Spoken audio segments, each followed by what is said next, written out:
Some kids of color don't know how to handle when they're feeling sad, when they're feeling stressed. They don't know they don't have the outlets to kind of handle those feelings.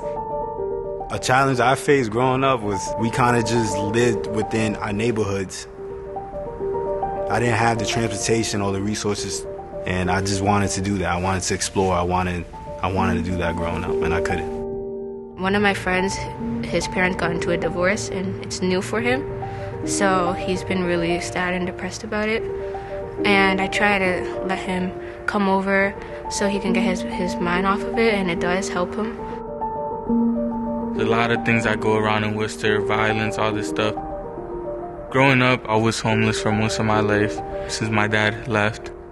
So, now I'm doing better.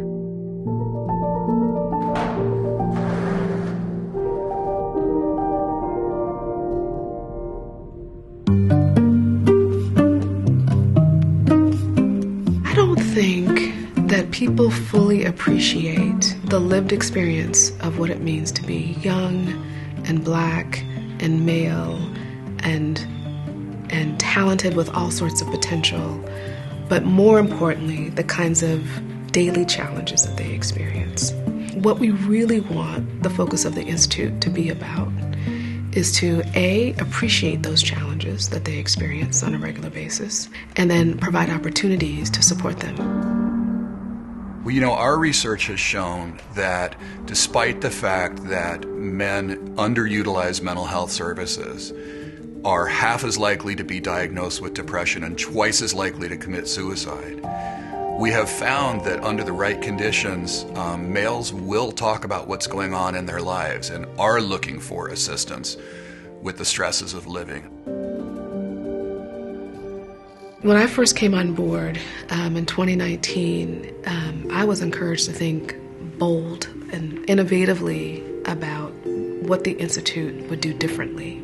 And what I began to realize was we were kind of missing the boat in terms of where it was that young people were living and breathing and dealing with all this stuff, that I felt like, we have to kind of meet them where they are, and this is the world in which we live, and we need to catch up with them. So we've developed tools that speak to ways in which we can address an entire school body. We call those universal interventions. The first being what we call Digital Max 2.0, which is a social development e-learning curriculum. The second thing that we've done is we've also considered how difficult it is for young people and families and parents in particular to access the services that they need, the behavioral health services that they need for their child. And so we've created a behavioral health app, a mobile app, that actually facilitates that.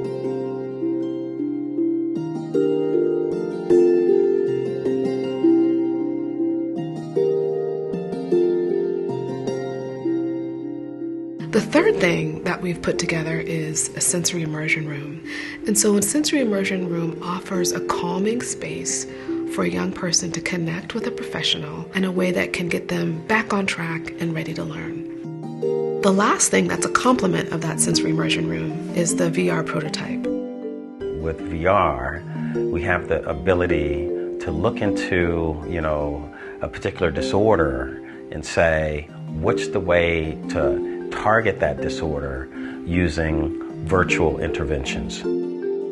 And it is lightning in a bottle. You want the one that has to do with anxiety? Yep. It's at the bottom, I think. Mm-hmm. You see that? You click that? Oh yeah, I'm good. Oh, You're wow. Good. Okay. Olivia is scheduled to do it. So we've got a character named Olivia who's struggling with anxiety, for example, and it's through learning Olivia's story, it's through kind of appreciating her struggle that those young people can actually vicariously learn through Olivia's story to actually help better manage their own anxiety. Luce, what did you think? Did you finish? Come over here. Tell me what did you think about Olivia? Relatable. She's relatable. The hope is that starting locally, that Worcester can be excited about being on that cutting edge with us and offering students within this county these tools that we think will be certainly beneficial to them. Mess up here, so I think that was like a good little message too, and I liked how you could like look at her like as if you were a classmate and then like become her, because it kind of like puts it into perspective. And did you kind of? We'd love to be able to say that young people are having their behavioral health needs met and that they're healthier and better able to engage in those things that they are passionate about and what they find important in their lives. Beyond Worcester, we really hope that these are tools that young people across the country can benefit from, and even young people internationally. We can share the interventions that we know work for Black and brown boys with school systems and other psychiatric facilities, detention centers, in communities. When we think about what kind of world do we want a world that's just, we want a world that's caring, we want a world that provides equal opportunity to all of our children. And so in our schools, in our communities, this is where it happens. To not think about it as a moral imperative is a mistake. I wanted to share my resources that I had to like other members of the community to make barriers disappear so everyone could follow through their journey with what they want to do, with what their passions are.